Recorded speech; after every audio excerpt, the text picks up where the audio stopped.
through memorization as opposed to actual understanding of the concepts, and discourage the use of something like Google or Wikipedia when really that ultimately doesn't affect whether or not you learn the subject.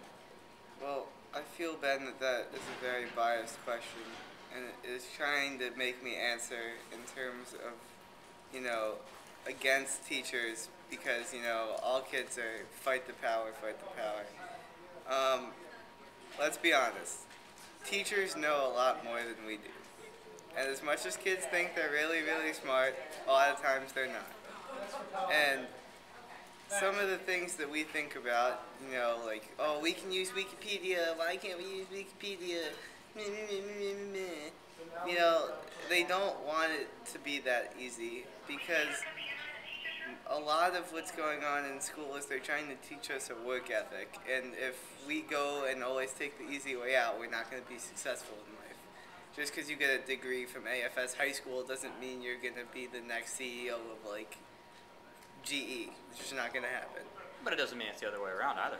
Well, no. I also feel that some teachers are really against technology for no reason whatsoever. Oh my god. And I feel like there are some cases where teachers really, really just don't like technology for whatever reasons. And it's not okay.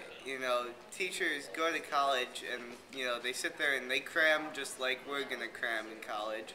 And so they do teach a lot of stuff through memorization rather than always updating their knowledge. I mean, teachers who have been at a certain school for, 3 years pretty much have memorized exactly what they're going to say and the lessons that they're teaching kids. And, you ask them a question and they're like, well, I don't know, I don't remember. But we're not allowed to use laptops and go look up the answers, and at this day and age that would only take 5 seconds and would probably provide that kid and other kids with a deeper understanding of the subject matter. So I feel like in some cases it would help a lot to incorporate technology, but you don't want every kid to have a laptop. We're all going to be sitting there playing Sporkle and like Impossible Game and not paying attention to somebody who's like, just not a very interesting speaker, even though the information they're teaching us is valuable. So it's a tough way to balance, but I feel like if the student body as a whole would talk to the school, then I'm sure there would be a compromise that would help everybody out. Because if your ultimate goal is to obtain more knowledge rather than goof off, then I'm sure that they'd be willing to listen. All right.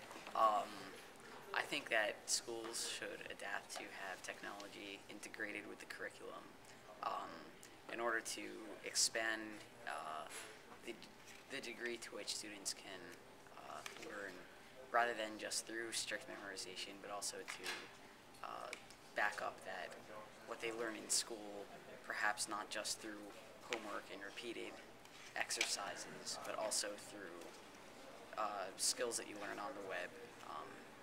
But I don't think that students should be allowed to be able to look up things and use their cell phones during class to acquire missing gaps that they feel are present in the lesson. I think that's what teachers are for, and if a teacher is unable to fill that gap, then that's a deeper issue that I don't think should be resolved by searching something into Google on the spur of the moment. But certainly in this day and age, technology, it's basically necessary to be adapted into the curriculum, but in what way is a deeper question. All right.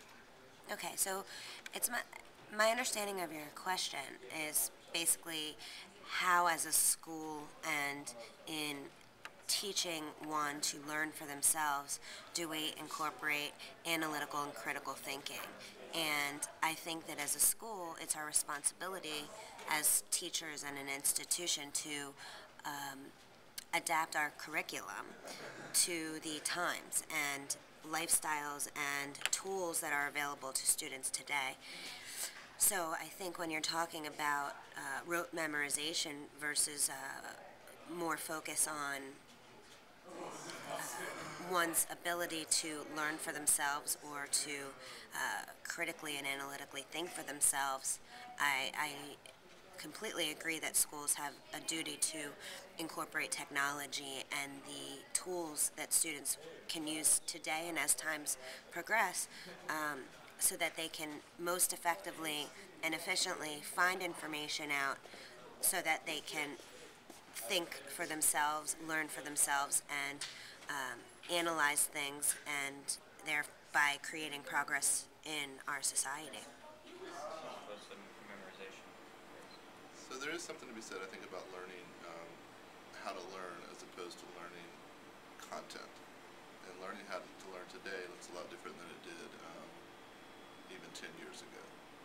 And being able to tap in and sort of build your own personal learning network and pull resources and sort of harness the availability of the resources that are online has changed the game dramatically.